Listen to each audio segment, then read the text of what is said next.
Chilling job as of today, is correct? Today. Okay. And so, Congratulations. thank you. So it was only fit and proper that on my very first day as Secretary General, I should come home to Dominica and have my opportunity to say thank you to my Prime Minister for supporting me from the beginning and staying with me throughout the whole period. And I want to thank you for the great team you gave me in terms of Miss Prevo's not looking at me, you see, she knows I'm going to mention her name. PermSec, and also, of course, Minister Baron, because you had a formidable group of women supporting you, and I think you've shown remarkable good taste in putting your trust in women. No, that's fine. Welcome.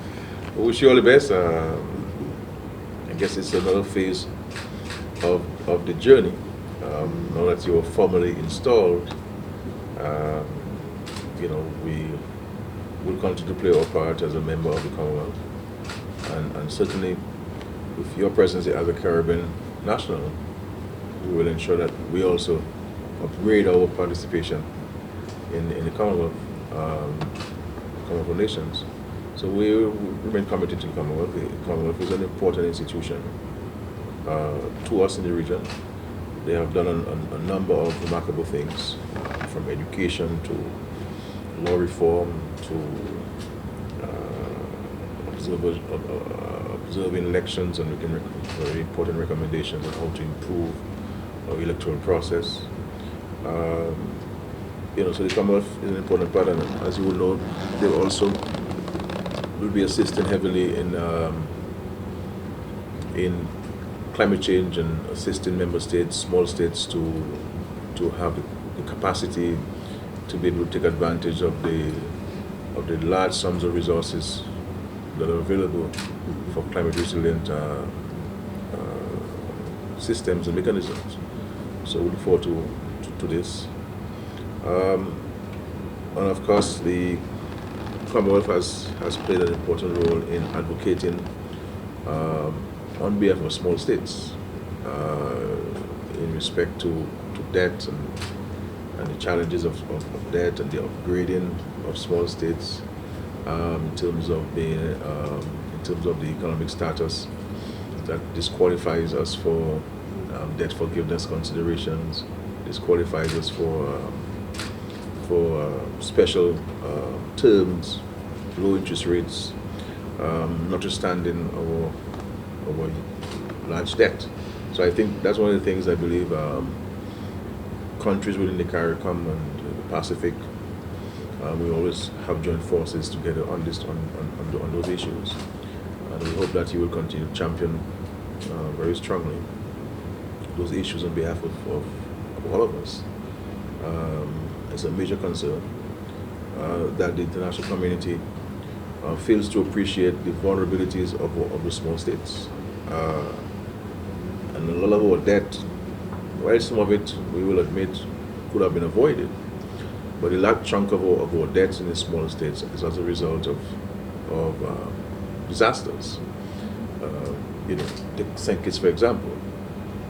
St. Kitts built a major port to expand its economy, to make its country more attractive insofar as investments and tourism is concerned. And within a year or so of completing that Port Zante, a hurricane comes and washes away the entire investment. It had to rebuild it. It had a situation with some sugar industry because of challenges to the WTO.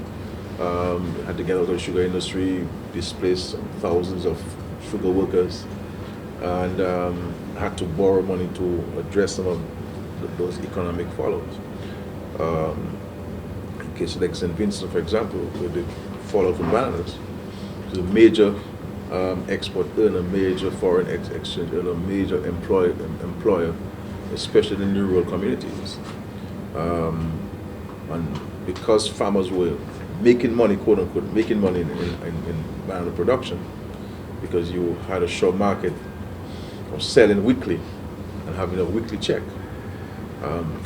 farmers concentrated heavily on this one crop. And literally overnight, You dropped from St. Vincent, for example, from 12, 15,000 farmers, not farm workers, farmers, to a few hundred. In the Antigua and Barbuda's case, the matter involved in the United States and the ruling of WTO and the failure of the United States to honor its obligation to Antigua and Barbuda, where you had over 3,000 Antiguans employed in the internet gaming business. Now it's a couple hundred. And this has caused tremendous harm to the Antiguan economy. And now it is still trying to rescue itself from that challenge. So high-paying jobs. A number of Antiguan professionals will have returned to the country because paying well. So it increased Antigua's capacity to train people on the island and assisted very well in increasing the standard of living of the Antiguan people. But by this one action, you'll see a massive drop in Antigua's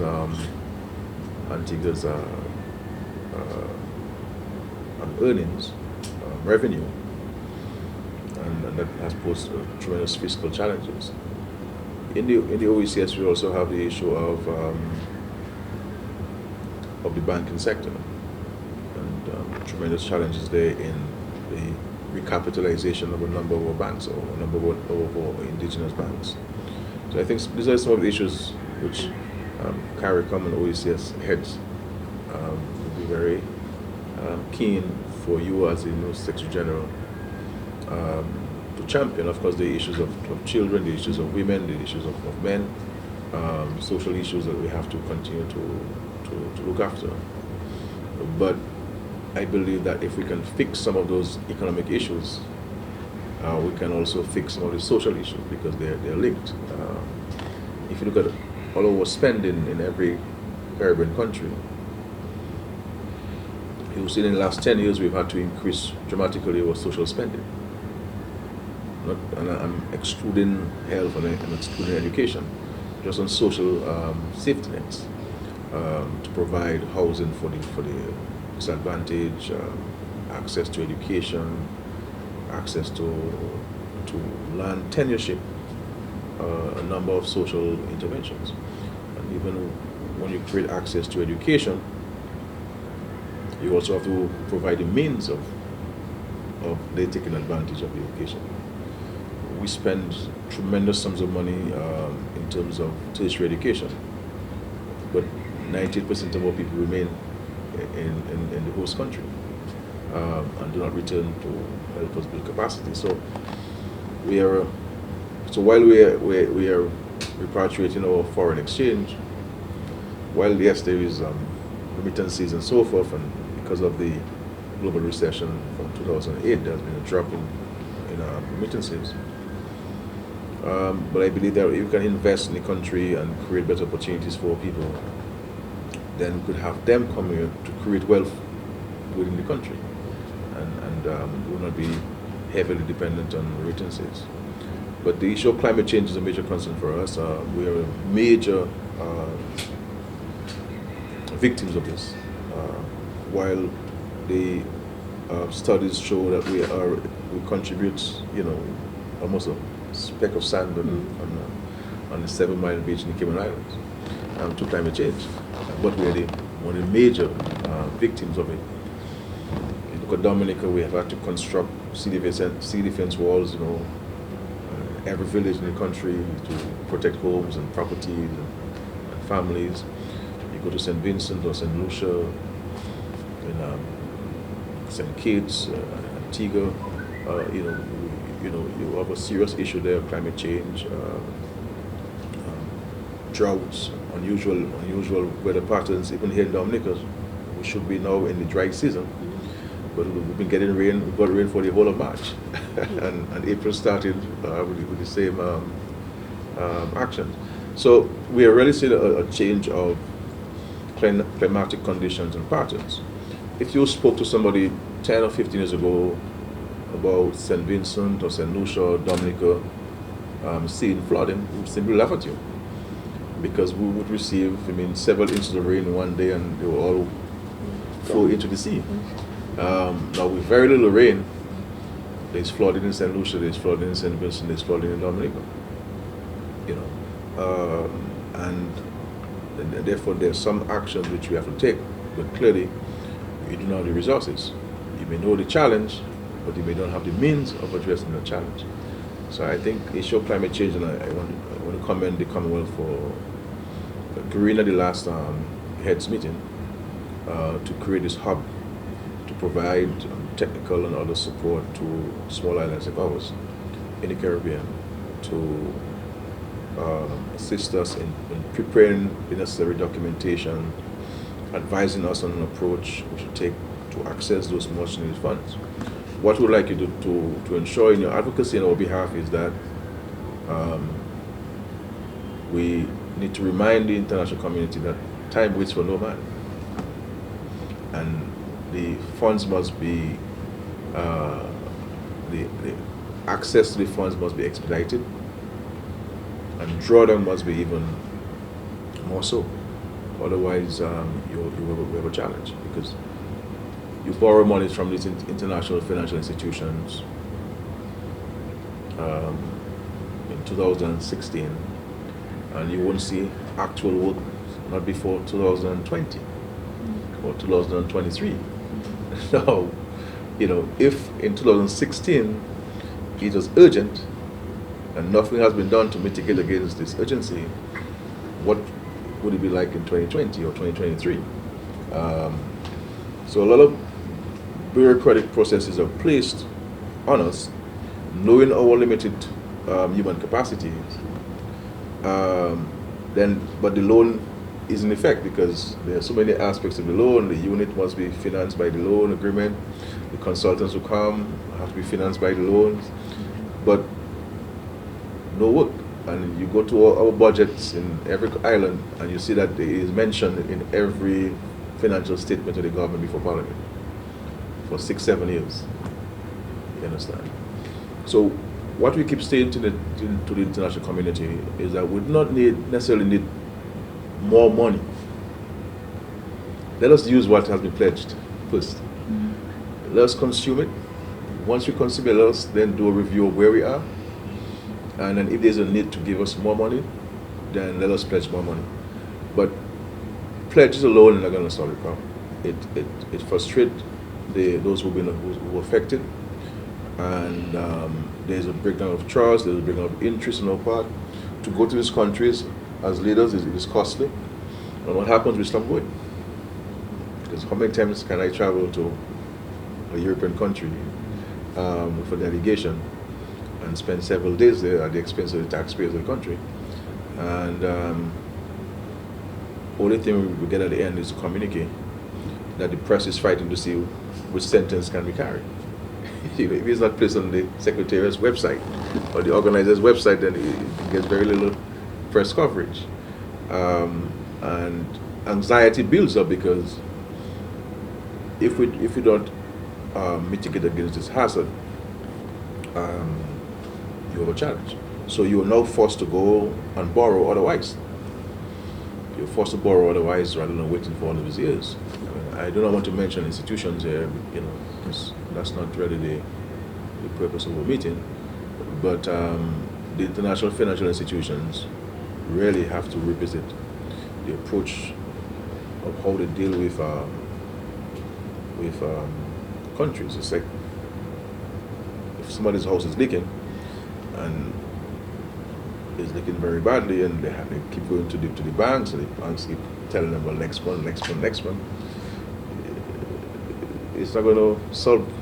It will get worse. And by the time the bank would have approved the loan for the replacement of a few alu-zincs, talking about the whole roof now. And then the person is unable now to finance the covering of his entire roof, and therefore he becomes homeless because he has to abandon this building. So he's now paying a mortgage and may have to rent a home, and then he becomes he falls under the poverty line. He would have been a person of the middle class or between the working class and the middle class. You know, and because of the inefficiencies or the lack of compassion, because while banks have to maintain certain guidelines and certain good governance practices, but the Bible speaks about compassion and love. If there's the only way you can help poor people, come through compassion and love, not by legislation or not by having policies which you cannot bend. You know, so I think there has to be an appreciation for the challenges. People see us as these beautiful islands, and you come and enjoy the rivers and the lakes and the waterfalls and the hot springs. And if you bathe in the hot springs, then 25 years added to your life. You should come to Dominica to those things. Whale watching and so forth, and in Barbados and the beautiful beaches, in Antigua, the beautiful beaches and so forth. But there are challenges. I mean, we are a bastion of maintaining democratic ideals.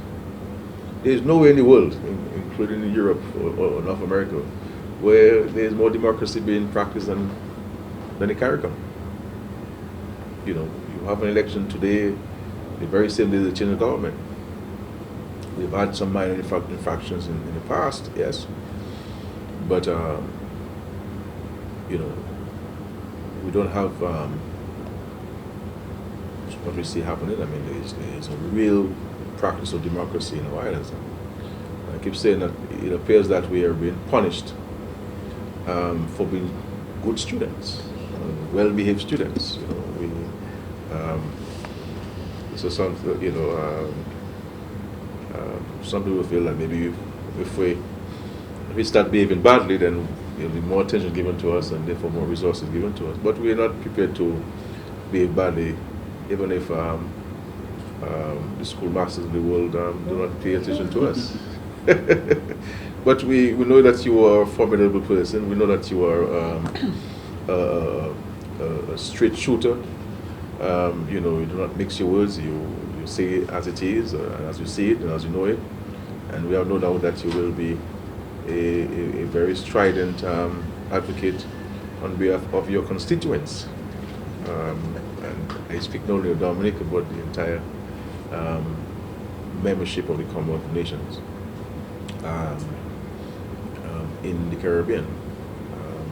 But we have lots of challenges, but I think if we work together, appreciating each other's challenges more, then we can certainly address it. And we're not unmindful of the challenges of the bigger nations. I mean, you have this major migration issue, you have economic challenges.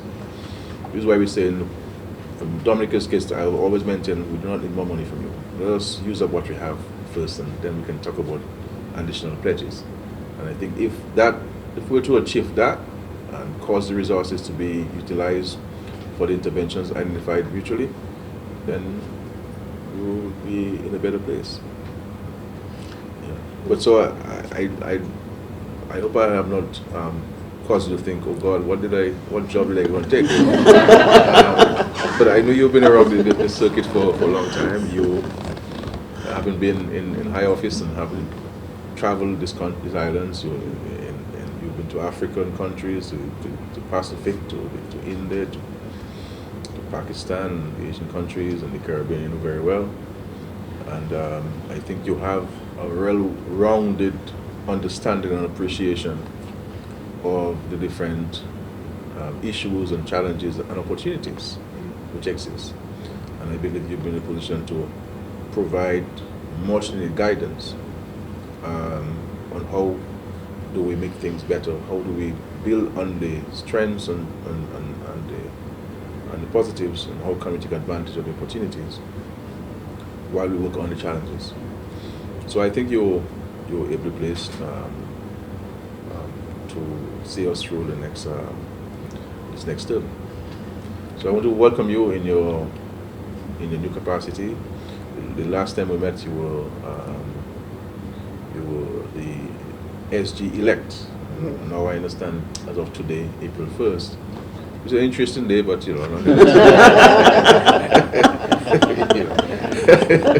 but it is not April Fool's Day, so it's actually the real thing. And so you in fact, as of today, I think you need to sign as the SG. Okay, I want to welcome you and I'm not only speaking of Dominica, I'm speaking of the entire CARICOM that will provide you with necessarily support required. But as always in the Caribbean, we say it as it is, you know, as small as we are, we speak very openly and very frankly and respectfully at the Commonwealth meetings and other fora where we shall have an opportunity to engage ourselves.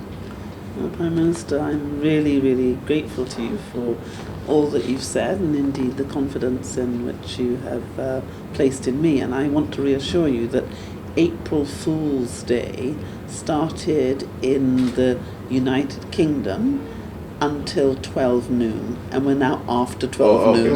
So we're in safe territory. So it's much safer to take up office here.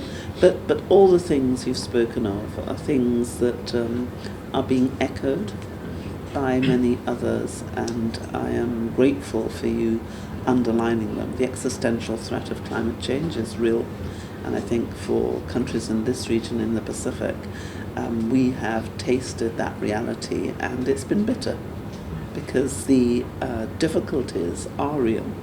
Others have talked about the existential threat, and it's as if it's something esoteric and over there, but for us it isn't. And we had the Conference of Governors the last 3 days, and one of the most powerful contributions was made by the climate change section, where they looked at a hotel, the Sandals Hotel, where we were having the conference, and one of the walls, when they were building it, they said, you know, you really shouldn't build the wall here because in 5 years the water will take it.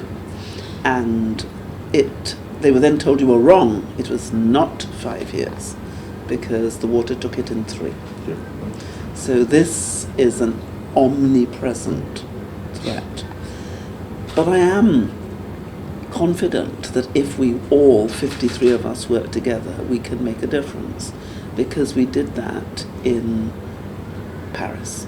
And if we think about the negotiations that you and others in CARICOM started in Barbados in July, when we were trying to decide what would be the level that we should agree on to go to CHOGM in Malta in November, and the CARICOM ministers and heads of government were the first to say our aspiration should be 1.5.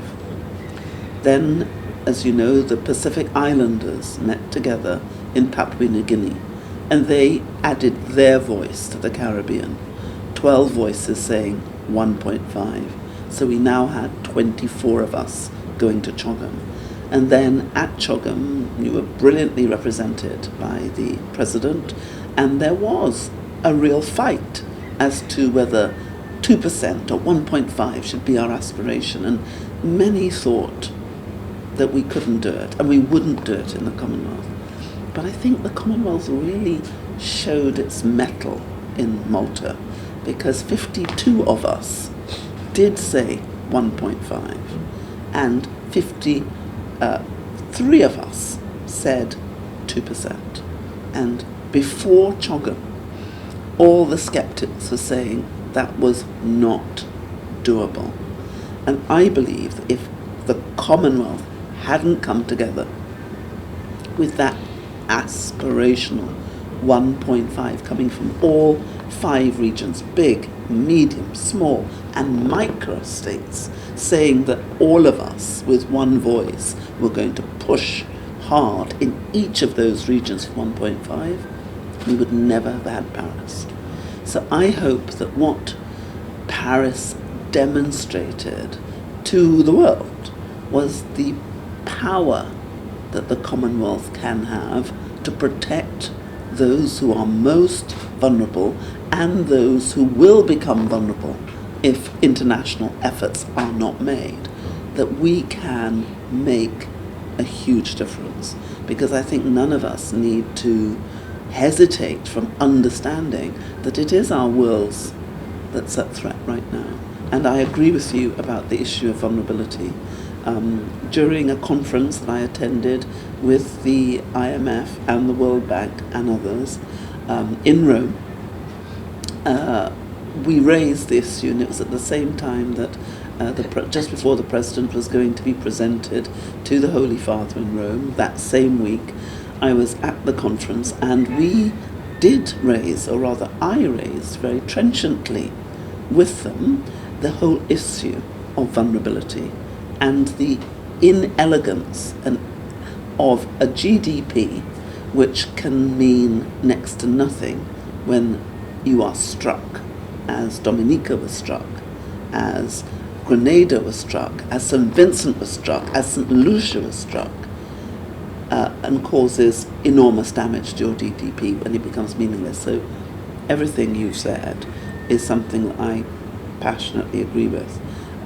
When I had the privilege of raising and speaking to the foreign minister in Italy, I raised the same thing with him, that if they were genuinely supportive of this region and the Pacific, that they should raise their voices with others to look at the vulnerability index and to make that real. So I do think we have an opportunity to help those who do not properly understand the realities to do that more easily.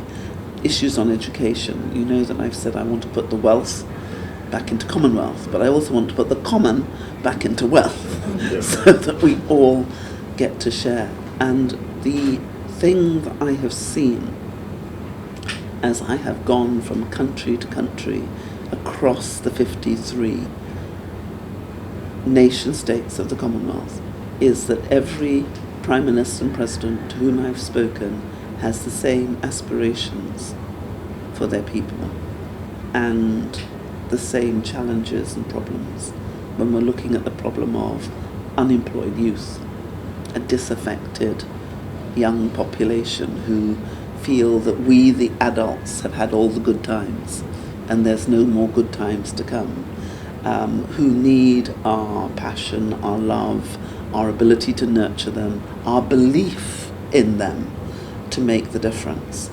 All of us are struggling to see how do we feed and nurture this young population who are very soon going to be 60% of the total population of the Commonwealth. These are, as you have identified, challenges, but I also believe we can share best practice. We can share what works. We don't have to keep on reinventing the wheel. And sometimes I found the smaller countries are more nimble, are more innovative, are more creative. Why? Because we have no choice. And I think it's not just in cricket that the Caribbean can show we can bowl people out. That's right. So there is a lot for us to do. I am immensely proud that coming from this island, I have been chosen to help to lead the Commonwealth and to be its number one servant. And I understand that very clearly. I am the servant of the 53, and I will try with my whole heart to serve all 53 equally. But I have to confess that I will never forget that my soul is still Dominican. Sure. Thank you. Well, wish you all the best. Thank you. And I said you can count on us on any support required to ensure that you're successful and the entire Commonwealth nations can benefit from your leadership. I can say to you wholeheartedly that I think of all 72,000 Dominicans wherever I go, and I leave no one out, and I tell everyone that when 2 or 3 Dominicans are present in the same room at the same time, they have a large percentage of our population. Thank you.